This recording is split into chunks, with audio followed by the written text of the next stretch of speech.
I recently purchased some fragrances that have really been hyped up on social media, and today I'm going to be giving you my unfiltered opinions and thoughts about whether these fragrances are worth the hype. Should you go ahead and get them, or are these fragrances simply not worth your time or money? In today's video, we're going to be talking about just that. But if you're new here, hello, my name is Anya. I love fragrances and I talk about them here every single Monday, Wednesday, and Friday, along with a ton of bonus content in between. I love talking about everything from affordable to niche and designer fragrances, so there's always something here for everyone, but I truly believe that you do not have to spend a lot of money on fragrances if you don't want to. So that's why I'm always on the hunt to share with you fragrances that are truly exceptional, but also a bargain.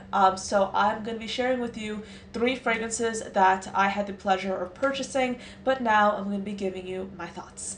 So let's get into it. By the way, I will be referencing the creators where I got these recommendations from. I did not source these myself independently. I did hear a lot about these perfumes from certain creators, so of course I will be spotlighting them, starting off with Mayar by Lattafa. This has been featured heavily by Fumi Monet over on TikTok, and I do like her recommendations in general, but she does have some really good recommendations for Middle Eastern scents, and I saw her talking a lot about Mayar by Lattafa, and some part of me was just writing this fragrance off. For some reason, I wasn't just like going for it. I kind of thought, okay, I have a lot of fruity fragrances in my collection. Why do I need another one? And then I was like, you know what? Let me just try it out. This is a perfume that's a fruity, fresh rose, and it has top notes of lychee, raspberry, and violet leaf, a mid of white peony, rose, and jasmine, and then a base of musk and vanilla.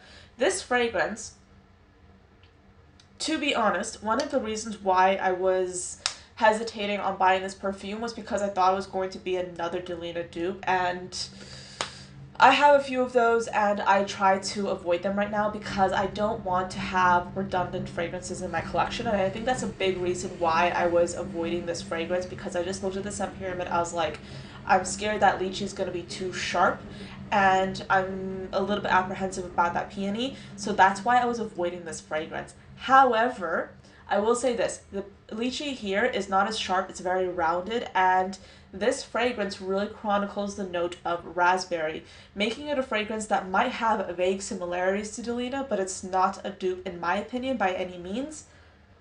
This fragrance is very fruity. If you like Delina, you might like this one, but it's not similar in my opinion. It might have some vague similarities, but it's not dupe worthy whatsoever. And I really, really like it. If you like raspberry, you'll like this one. It's a very watery fragrance. It's also kind of similar to L'Impératrice with that ozona quality.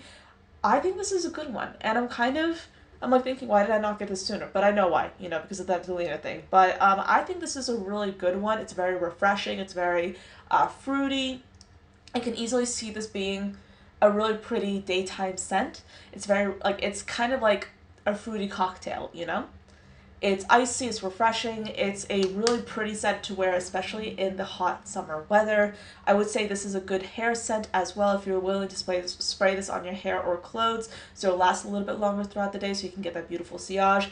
This is really good, and the bottle is quite beautiful as well. I would say this is a win. Next up is a fragrance that was recommended by Paulina Shar here on YouTube. She recommended Tuscan Marina on her channel the other day, and I bought it because she talked about it, and I do like her recommendations. So this is one that comes in this really pretty bottle. It looks like this, and to be quite honest with you, I was a little bit apprehensive when I first saw this fragrance because it has a grapefruit note. So I'm going to go through the notes right now. So at the top you have tropical orange and grapefruit, in the mid you have lily of the valley, jasmine and peach, and then in the base you have black currant and musk.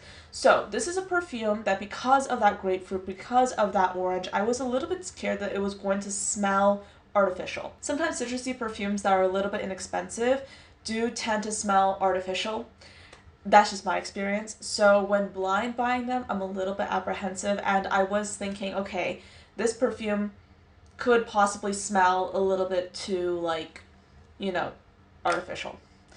And it doesn't smell like super photorealistic in everything, but the grapefruit and orange do smell rather photorealistic. It smells like a fruit cocktail, but in the best way. It's a very zesty and invigorating scent.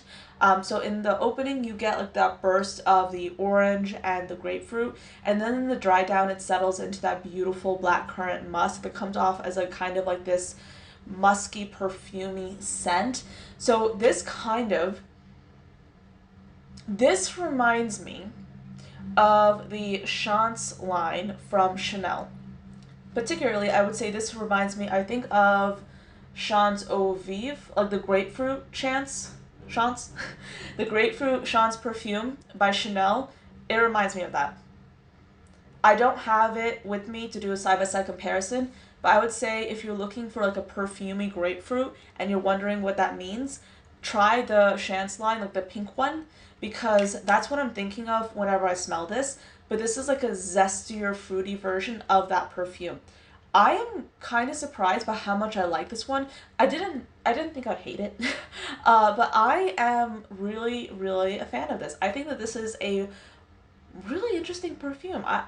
This is unexpected because usually when I've had perfumes that have like this scent composition, they tend to go for like the fruity punch. They don't tend to go for like the fruit cocktail. This to me is giving fruit cocktail with a little bit of a perfumey undertone, but that is not like artificial smelling in a bad way. It smells like the Chance line from Chanel. It smells like that pink one, and I actually really like that one.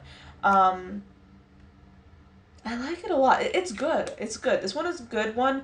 It hasn't been getting that much hype compared to some other Middle Eastern fragrances, but I think it definitely should be getting more attention because I really like this one a lot.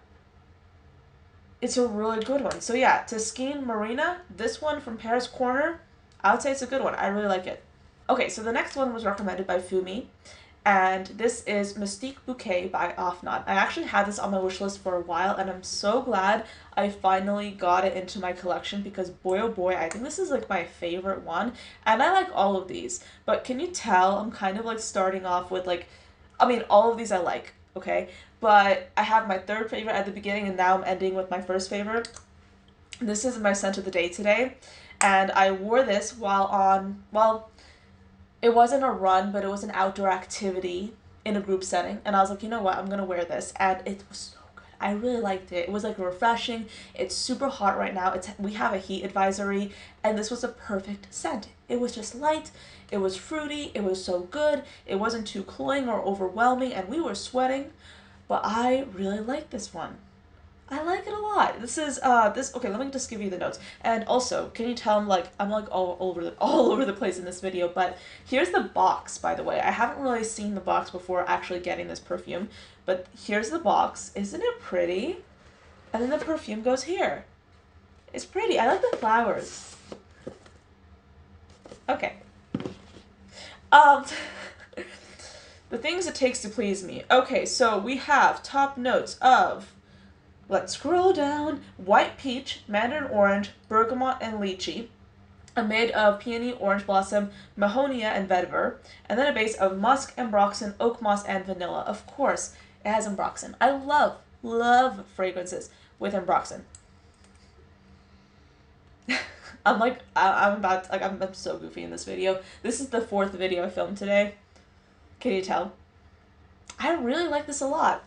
It's like a light peach. I get the white peach reference. It's not like a syrupy peach. It's like a light white peach. And I get the florals as well. The lychee is not overt. And again, I think like with this video, I would say like the thing that was kind of intimidating me about getting these perfumes was the inclusion of the citruses, because I have tried some citruses in the past from affordable price points, and I was kind of like turned off by it. There are some older Middle Eastern perfumes that I've tried with citruses in them that are no longer that great for me. I like them, but I don't love them anymore. But these perfumes, like Middle Eastern brands have really, I would say affordable Middle Eastern brands, because I haven't tried that many like luxe Middle Eastern scents, but affordable Middle Eastern brands have really amped it up lately. Like, the value for money just keeps getting better and better. These are some standout fragrances. I am super impressed, and I cannot wait to try more because I have some more fragrances that are coming. That are not just Middle Eastern, by the way, but I'm gonna be doing more videos on affordable fragrances in the coming up. So I'm like super impressed because the lychee, I was kind of thinking for so long, every single time there's a lychee fragrance, it literally is trying to be Delina, but these fragrances are not being Delina. So like this one is not Delina. I mean, it has lychee in it, so I like to have like that variation. I like to have like that diversity. Same thing with Mayar. Also has lychee, but it's way more focused on the raspberry, which I love. I mean, these are some really good fragrances. Like, I'm happy with these a lot. I think that these raise the bar. These are definitely worth it. Mystic Bouquet, though, is my favorite. These, like, smell so elegant, but, like, citrusy and refreshing. These do not smell like syrupy sweet punch, and there's nothing wrong with smelling like that, but I already have those fragrances, or I already have some of those fragrances in my collection. I just wanted something different, but these are like a step up. I'm like, these are good. I'm impressed. I like all of these, but like I said, okay, if we're breaking it down, my third favorite is Mayar. My second favorite is Marina, Tuscan Marina, and then my first favorite is Mystique Bouquet by Afnan. But all of these fragrances I really, really like. I haven't had these long enough to be able to tell you if I love them or not, but I wouldn't be surprised if that word does come to describe these fragrances because these are really, really good. If you're interested in purchasing these fragrances, I will include them below linked, so I'll have them in order of how I mentioned these fragrances. But I definitely think before the summer's over, these are some fragrances you should definitely check out. But yeah, thank you so much for watching until the end of this video. I hope you enjoyed it and found it interesting. Rest assured, I will be doing more videos like this because I have another set of fragrances coming that are also hyped that I cannot wait to try out for you and give you my thoughts on. So anyway, thank you for watching until the end of this video. I hope you found it useful, and I'll see you next time. Bye.